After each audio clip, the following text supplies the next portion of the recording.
Un futur étudiant, tu es en train d'appliquer pour le permis d'études du Canada. Tu ne sais pas quels sont les documents dont tu as besoin pour la capacité financière. Reste scotché à cette vidéo. Je vais détailler tous les documents dont tu auras besoin pour faire ta demande.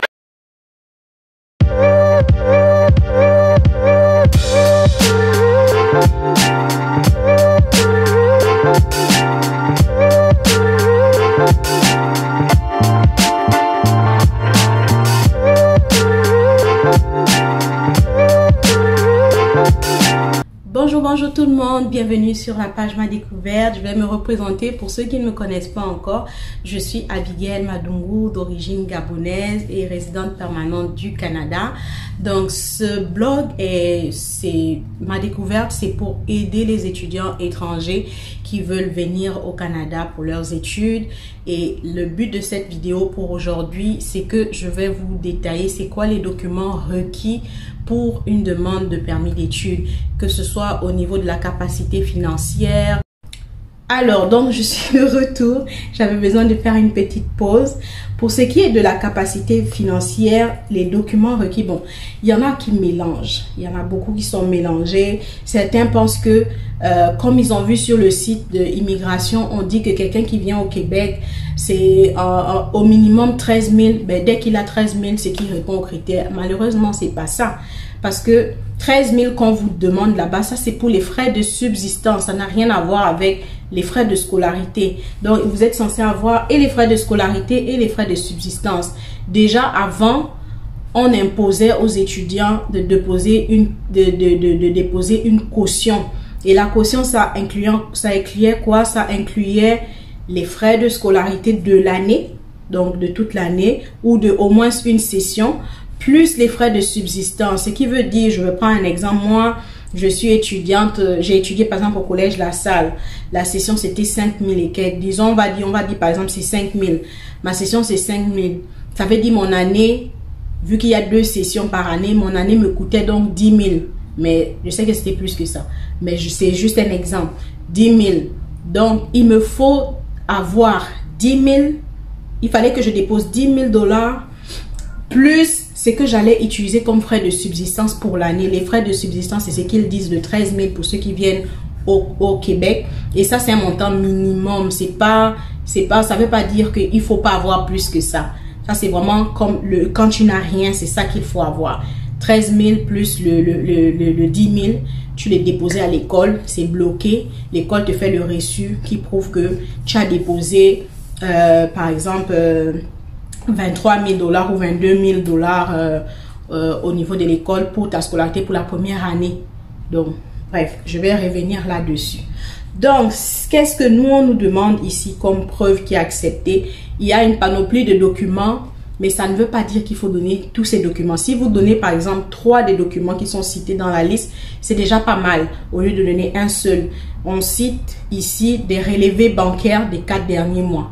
Relevés bancaires des 4 derniers mois, que tu sois salarié ou que tu sois travailleur autonome, indépendant, tu es censé les fournir parce que grâce à ces relevés bancaires, on peut voir un peu le flot dans ton compte, on peut voir c'est quoi le salaire généralement qui rentre à chaque mois ou c'est quoi les montants qui rentrent mensuellement. On peut facilement vérifier ton salaire avec ça. Si tu n'es pas salarié, si tu es travailleur indépendant, c'est pas tout l'argent de l'entreprise qui te revient.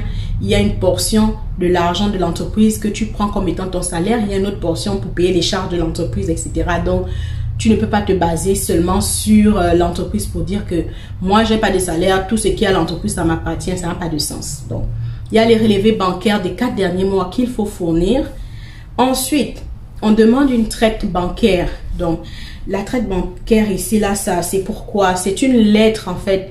Vous allez aller à la banque, vous allez dire à la banque que je veux une lettre qui stipule mon nom, qui dit, en fait, qui atteste que je suis propriétaire d'un compte dans votre banque depuis telle année. La lettre doit avoir mon nom, mon adresse, le cachet de la banque. La lettre doit aussi avoir mon solde final, en fait. En date de, là, on est en octobre, on est quoi? Aujourd'hui, c'est le 40e, je sais même pas.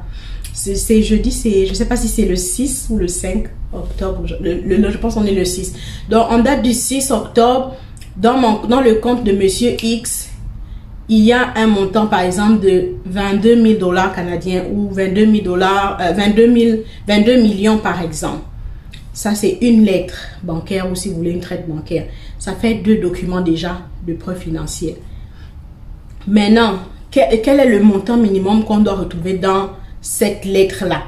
C'est les frais de subsistance et les frais de scolarité, à moins que vous décidez de payer l'école. Si vous avez décidé de payer les frais de subsistance et les frais de scolarité à l'école, tant mieux. Vous n'êtes pas obligé de faire la lettre bancaire ou vous pouvez toujours faire la lettre bancaire. Mais ce que je tiens juste à faire la nuance ici, c'est il ne suffit pas d'avoir juste 13 000 dollars dans le compte parce que vous avez vu qu'on demande 13 000 dollars sur le site de Immigration Québec. Le 13 000 dollars là, c'est minimum, c'est entre 13 000 et 15 000 pour rien qui vient au Québec parce que ça, avec la COVID et tout, le coût de vie a augmenté. Donc ça, c'est juste pour les frais de subsistance. Peut-être certains mélangent frais de subsistance et frais de scolarité. Ils ne savent pas c'est quoi la différence. Les frais de subsistance, ça inclut ton assurance, ça inclut le logement. Parce que quand tu arrives au Canada, il te faut être couvert. Parce que si tu tombes malade, tu vas payer très cher. Tu vas payer très cher. Donc pour éviter ça, il te faut payer une assurance. Et l'assurance, c'est entre 800 000 ou entre 800 dollars ou 1000 dollars. Parfois, ça peut aller à plus. Ça rentre dans le 13 000. Ça te prend de payer un loyer. Il y a des loyers où on demande des cautions ici. Donc, ça te prend tu vas peut-être acheter des meubles quand tu vas arriver. Tu n'as pas de lit, tu n'as pas de vêtements d'hiver, etc. Tu as des courses que tu vas faire. Ça te prend l'argent pour le transport durant toute l'année. Quand tu vas être au Canada, tu vas payer ton transport avec quoi? Donc, c'est ça les frais de subsistance. Le 13 000 là, c'est juste pour ça. C'est pas pour payer l'école. Maintenant, il y a aussi le montant pour payer l'école que tu es censé avoir à disposition. Donc, ça fait 2 montants. Ce n'est pas donc juste le 13 000, c'est le 13 000 plus les frais de scolarité. Donc, j'espère que là, c'est un peu plus clair pour certains parce que j'ai eu beaucoup de personnes qui venaient, ils regardaient le catalogue parce qu'ils ont vu que 13 000, ils me disent, ils remplissent les critères. Je remplis les critères. J'ai dit, non, je suis obligée de reposer les questions. Ok, à part le 13 000 des frais de subsistance, est-ce que vous avez aussi le montant de votre scolarité ou de au moins une session? Si vous n'avez pas le montant total des frais de scolarité, ayez au moins pour une session parce que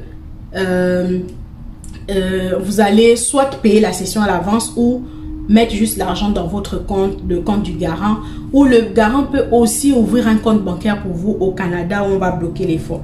Donc, je veux juste réitérer, ce n'est pas juste 13 000 dollars qu'il faut avoir. Non. C'est frais de subsistance plus frais de scolarité. Et le frais de scolarité varie d'un étudiant à l'autre. Quelqu'un qui est en médecine ne paye pas le même prix de scolarité qu'une personne qui fait qui est au cégep en informatique, par exemple. Celui du cégep en informatique, c'est sûr que le DEC, il est dans 5 000 ou maxi 6 000 dollars la session. 6 000 dollars la session, plus son 13 000, il est quand même tranquille. Il est tranquille parce qu'il est dans les 20 000 dollars de montant qu'il a à disposition. Le dossier a quand même plus de chances qu'une personne qui a juste 13 000 dans le compte. C'est pas assez en fait. C'est vraiment pas assez. Vous pouvez avoir le 13 000 et avoir un refus. Bref. Donc, on revient à nos moutons. Donc, il y avait la lettre bancaire qu'il faut avoir. Donc, là, on est à 2 documents. On avait dit relevé bancaire des 4 derniers mois. Lettre bancaire qui stipule le montant total que vous avez dans le compte. Ensuite, il y a les talons de paye. Mais les talons de paye, ça ne s'applique pas à tout le monde. Si moi, je ne suis pas salarié, je ne peux pas fournir un talon de paye. Si j'ai une entreprise, je n'ai pas forcément un talon de paye. C'est vrai, certains peuvent en avoir, mais d'autres peuvent ne pas en avoir. Donc, il est facultatif, c'est selon le profil du garant. Si ton garant est salarié, il doit fournir le talon de paye. Et les talons de paye, c'est pour les 4 derniers mois, comme le relevé bancaire. Donc là, on est à 3 documents pour la capacité financière. Donc, c'est comme un PDF d'abord qui aura les relevés bancaires des 4 derniers mois. Un autre PDF qui aura ce qui sera la lettre bancaire. Un troisième PDF qui aura peut-être 4 pages ou 5 pages pour les talons de paye des 4 derniers mois. On continue. La lettre d'emploi. C'est pas toujours obligé. C'est un document qui permet à l'agent de vérifier que vous ou bien votre garant possède un emploi et qu'il aura continuellement des fonds en fait, même si présentement il a 20 000 dollars canadiens. Étant donné qu'il a une lettre d'emploi, ça prouve que pour les autres années, il sera toujours payé. Il aura toujours des revenus qui vont rentrer et il sera à mesure de continuer de payer vos études pour les années subséquentes. Ok. Ok, on va continuer. Ensuite, on vous demande une preuve de l'existence d'actifs ou d'une entreprise. Encore là, ça ne s'applique pas à tout le monde. Si tu n'as pas une entreprise, tu fermes les yeux sur ça, ça ne te concerne pas. Toi, tu as déjà donné la majorité de tes documents qui étaient requis, la lettre d'emploi, relevé bancaire, talon de paye, la lettre de la banque. Et il y a une lettre aussi qu'on appelle la lettre de prise en charge. Ça s'applique que tu sois travailleur indépendant, que tu sois salarié, tu dois faire cette lettre. Mais je vais faire une autre vidéo pour rentrer en profondeur sur la lettre de prise en charge parce que il faut détailler en fait, sinon je peux le dire de manière brève, qu'est-ce que ça peut contenir. Donc, il y a les preuves d'actifs. Vous avez une entreprise, il faut donner des documents de l'entreprise qui prouvent que vous êtes le propriétaire de l'entreprise. Donc, on doit avoir les deux noms. On doit avoir le nom de l'entreprise et votre nom dans le document ou deux documents différents.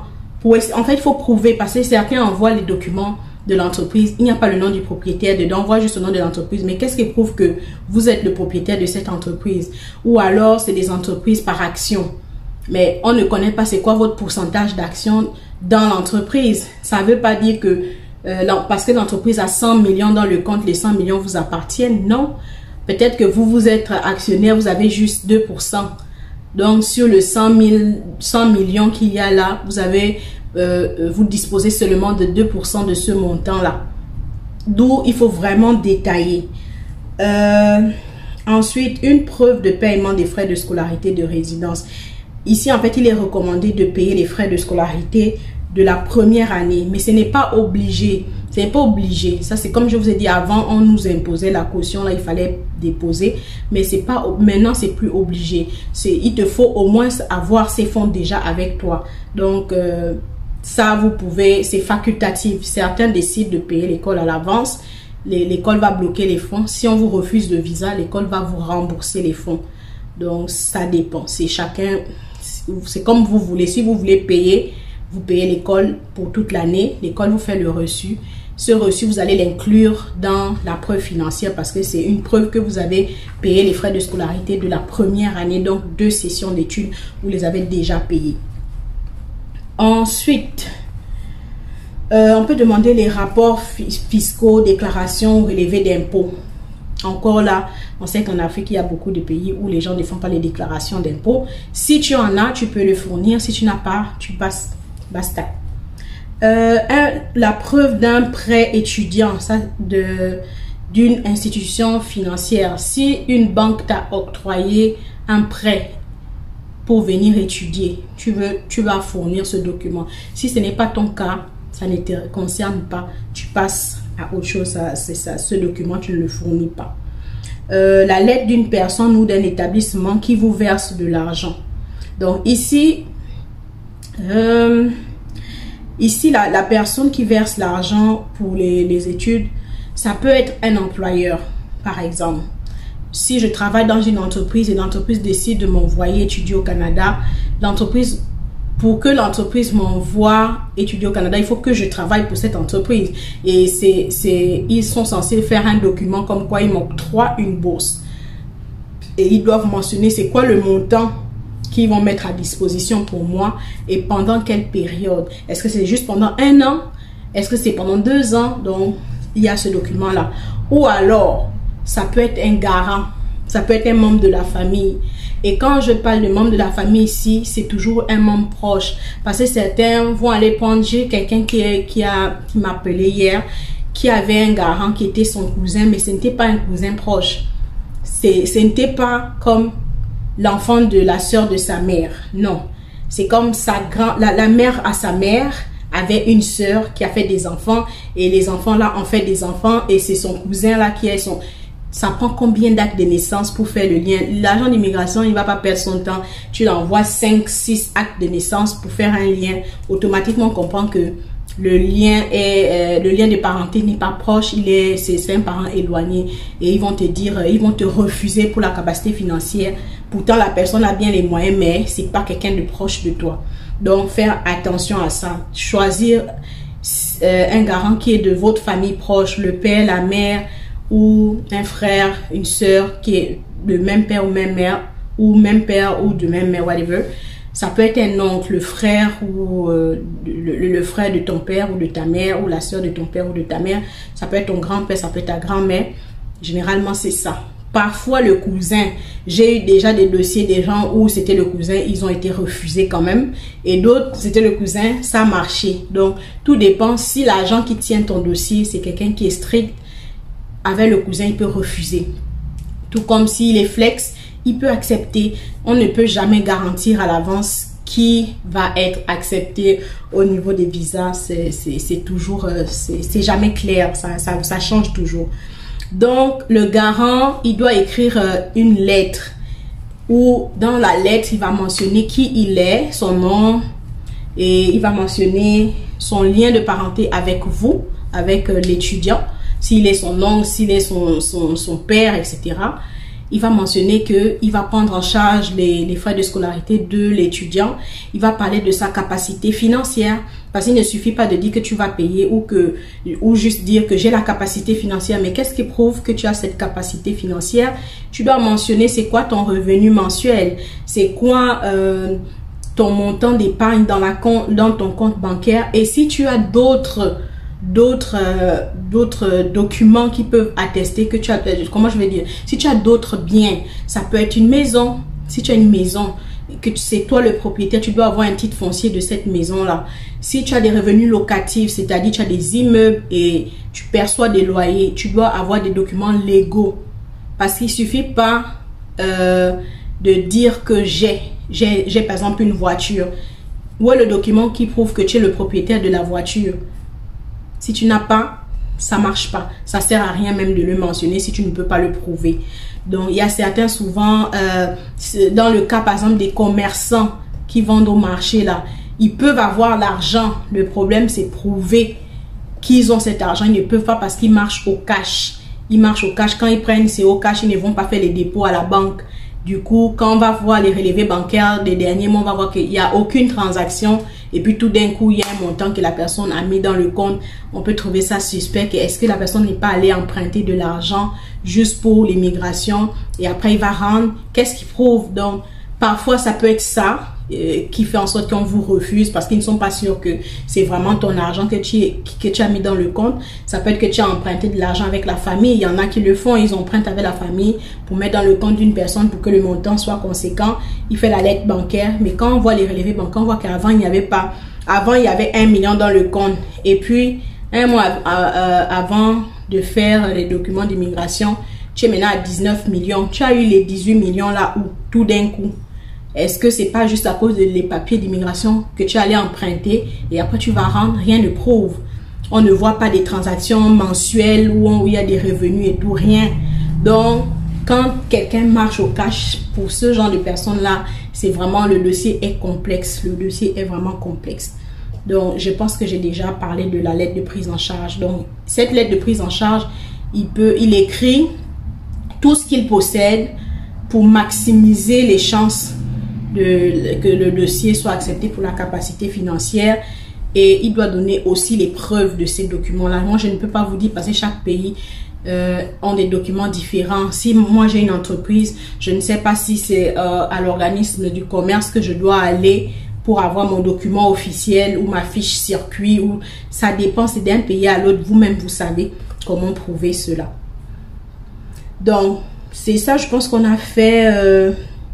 on a fait le tour. Il y a aussi la preuve ou la preuve de l'existence d'un compte bancaire canadien à votre nom. Donc ça, c'est si on a ouvert un compte au Canada à l'étudiant. Il y en a qui le font et on va t'ouvrir le compte parce que vous savez que étant en Afrique, vous pouvez ouvrir un compte au Canada même si vous n'êtes pas encore ici et bloquer des fonds. Et quand vous allez arriver vous allez pouvoir finaliser votre compte et rentrer en possession des fonds. Donc ça, c'est ce qui concerne les preuves financières, dont j'espère avoir aidé le maximum possible les gens qui n'étaient pas éclaircis. Donc ne vous contentez pas d'avoir le minimum. Et moi, toujours, je vous suggère de ne pas prendre des formations qui coûtent très cher, parce que la capacité financière, ça en dépend. On regarde aussi le salaire du garant. Comme j'ai toujours dit sur les autres vidéos, quelqu'un qui a un salaire de 300 000, 400 000, comment il peut payer l'école qui coûte par exemple 6 millions? Il fait comment pour payer l'école qui coûte 6 millions et payer aussi la maison? Certains vont se dire, moi, de toute façon, je compte travailler au Canada. Est-ce que c'est pas une raison pour... Non, non, non. La loi, si vous allez regarder la loi de l'immigration 220, je crois, oui. L'étudiant doit prouver que il sera capable de se prendre en charge, de payer ses frais de scolarité et de subsistance sans travailler au Canada, parce que la raison première pour laquelle tu viens au Canada, c'est pour les études, c'est pas pour travailler. Donc tu dois prouver que pendant ton séjour, même si tu ne travailles pas au Canada, tu seras en même de payer tes études. Donc si toi dans ta tête, tes calculs c'était que j'ai le minimum et pour la maison, je n'ai pas les frais de subsistance, mais quand je vais arriver, je vais travailler pour payer la maison moi-même. Ça là, ça marche pas comme ça. Avec ça, c'est sûr que tu auras un refus. C'est sûr et certain. Donc, je pense avoir fait le tour des documents requis. J'espère que la vidéo a aidé le maximum des gens qui avaient des questions, et j'espère que ça a répondu à toutes les questions que j'ai reçues inbox sur les documents à fournir. Comment ça se passe? C'est comme je vous ai dit là. Il faut la lettre de prise en charge du garant. Le garant doit être un membre de la famille. Si ce n'est pas un membre de la famille, ça peut être un ministère qui octroie une bourse. Par exemple, le ministère des bourses et stages, si je vais dans le compte du Gabon, qui a octroyé une bourse, et c'est lui qui est le garant qui prend en charge la scolarité de l'étudiant. Ça, c'est un garant. Ça peut être l'employeur qui octroie aussi une bourse. Ça peut être parfois la banque qui octroie une bourse. Donc, c'est juste dans ces cas-là. Mais si c'est que tu vas prendre un ami de la famille qui va être ton garant, tu as beaucoup de chances qu'on te rejette. Qu'on rejette, la personne peut avoir les moyens et puis on va refuser parce que c'est pas un parent à toi, vu que... Ah, j'allais oublier. On demande aussi de joindre... on demande de joindre les documents comme l'acte de naissance ou l'acte de mariage pour prouver le lien de parenté avec le garant. Ça, c'est lorsqu'il s'agit d'un garant qui est de ta famille. Il doit joindre ces documents-là. Maintenant, je vais vous donner un document que vous pouvez télécharger sur Google qui résume un peu tout ce que je viens de dire. Ah là là là là, juste une minute. Ça s'appelle IM, comment déjà? Donc, IMM 5826. Ça c'est pour le bureau des visas de Dakar. Si vous allez sur le bureau de visas de Dakar, il y a un PDF qui va sortir. Ça vous liste tout ce que je vous ai dit là. Et là-bas même, le montant requis, on est dans les 22 000. Hein. Si je vais lire ça, attendez, je vais le lire pour vous. Copie de certificat, preuve de lien de parenté avec le garant financier. Donc, les preuves de lien de parenté, ça peut être un extrait d'acte de naissance de votre garant, livret de famille. Donc, ça, c'est des exemples qui citent. L'information sur la famille, ça, je l'avais déjà cité. Copie de votre certificat de mariage ou de déclaration officielle de votre union de fait. Ça, c'est pour le cas de ceux qui sont mariés. Mais dans les documents que moi, j'ai cités ici, ça, c'est le cas des personnes qui ne sont pas mariées. C'est des étudiants célibataires. La lettre d'admission d'établissement. Lettre de prise en charge. Ok, qu'est-ce que la lettre de prise en charge doit contenir?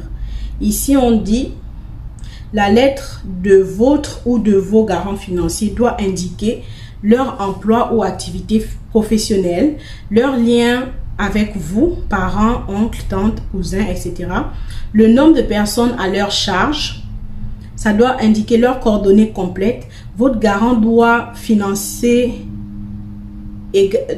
votre garant financier doit également fournir une copie de sa pièce d'identité avec photo, exemple carte nationale ou un passeport ou acte de naissance, etc. Donc, vous voyez qu'on demande ça. Maintenant, les preuves de fonds, ça c'est toujours dans le document de Dakar. Hein.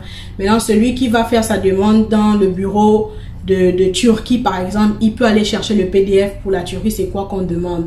Mais ceux qui vont demander à Dakar, voilà, c'est que le bureau des visas de Dakar vous recommande d'avoir pour augmenter vos chances, parce que c'est eux qui vont traiter la demande. Donc, il est mieux de respecter leurs critères.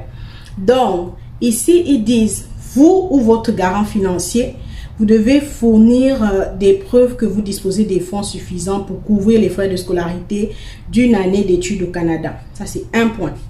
Ensuite, ils disent encore, il faut couvrir environ 12 000 $ canadiens par année pour les frais de subsistance. Entre parenthèses, ils mettent nourriture, logement, vêtements, assurance médicale, etc. Et entre 10 000 et 15 000 par année pour les frais de scolarité. Donc, comme je vous avais dit au début, il faut avoir les deux montants et les frais de scolarité plus les frais de subsistance. Vous devez donc, là ils disent au troisième point, vous devez donc disposer d'une somme minimale d'environ 22 000 $ canadiens. 22 000 $, pourquoi? Parce qu'on suppose que pour les frais de subsistance, c'est 12 000 et les frais de scolarité, c'est 10 000. Quand on mélange 12 000 plus 10 000, ça fait 22 000. Ça, c'est dans le cas où ton école, c'est 10 000. Donc, voilà le minimum. Si vous avez 22 000, c'est que le dossier est quand même correct. Mais si vous avez moins que ça, c'est pas à moi de vous dire. C'est ça qui est écrit. C'est ce qui est écrit. Je ne peux pas, je n'invente pas. Donc, ensuite, et ça ne s'arrête pas là. Parce qu'il faut prouver que pour les années futures, si ton programme dure 4 ans, et que pour l'année là, tu as 22 000, il faut prouver que pour l'année prochaine, tu pourrais être en mesure encore d'avoir 22 000. Et l'année qui va suivre, et ainsi de suite. Donc, ils disent, vous devez avoir une somme minimale d'environ 22 000 $ canadiens pour votre première année d'études au Canada et être en mesure de démontrer que vous pourrez disposer d'une somme équivalente pour les années subséquentes. C'est pas moi qui ai inventé. À cela, il faut ajouter le coût d'un billet d'avion entre 2 000 $ et 5 000 $ canadiens. Nous examinerons la capacité financière globale de la personne qui paiera les études. Ceux qui pensent qu'il suffit juste d'avoir le 13 000 $ là, vous êtes en train de vous tromper. Ce n'est pas suffisant. C'est le 13 000 $, ça n'inclut pas les frais de scolarité.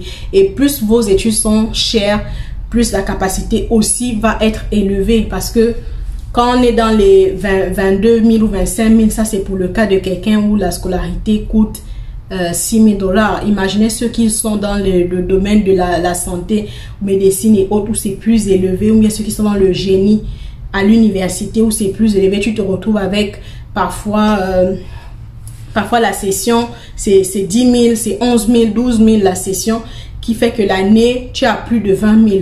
Donc, ça veut dire que tu dois avoir ce 20 000 là plus 13 000. Tu vois que le montant est quand même énorme. Même si tu as la bourse d'exemption, comme j'avais dit dans la précédente vidéo, la bourse d'exemption ne t'exclut pas de la capacité financière. Parce que la bourse d'exemption, c'est au Québec que ça concerne. Et tant que l'établissement ne te donne pas un document qui atteste que tu vas payer par exemple 3 000 au lieu de 6 000 ou que tu vas payer 3 000 au lieu de 14 000, eux, les agents d'immigration, on va considérer le prix normal d'un étudiant étranger.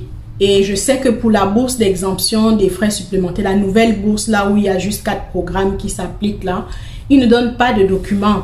Le document, ils disent juste que tu réponds aux questions. J'ai eu des gens qui ont été approuvés à l'Université du Québec à Rimouski, aussi celui de Trois-Rivières, aussi celui de Laval. Mais on ne donne pas un document officiel qui dit que la personne va payer par exemple 2 000 $. Ils ne peuvent pas le faire. Pourquoi? Parce que le ministère n'a pas encore donné encore le mot d'ordre. Ils n'ont même pas encore débloqué les fonds pour cette exemption là. Ce qui fait que l'école peut juste te garantir que oui, tu réponds aux critères, c'est tout. mais il va pas te donner un document pour t'aider dans la capacité financière pour dire que bon, moi j'aurai une bourse qui fera en sorte qu'au lieu de payer mon 8 000 par session, je vais maintenant payer 2 000. Du coup, tu te retrouves, quand tu fais ta capacité financière, tu es obligé d'avoir le montant d'un étudiant étranger. C'est quand tu vas venir que tu ne vas pas payer comme un étudiant étranger, tu vas payer moins. Donc, j'espère que la vidéo, donc, pour le reste là-bas, j'ai déjà détaillé ça. Et je vous dis à la prochaine. Je vous dis à la prochaine. N'oubliez pas, abonnez-vous à ma page YouTube. Je vais faire encore une autre vidéo pour la semaine prochaine, mais je ne sais pas encore ça va être quoi le sujet.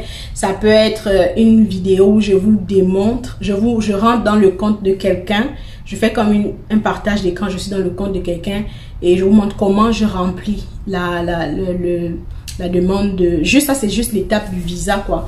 Je vous montre comment je vais remplir cette demande-là et puis en espérant que ça va aider le maximum de personnes. Merci.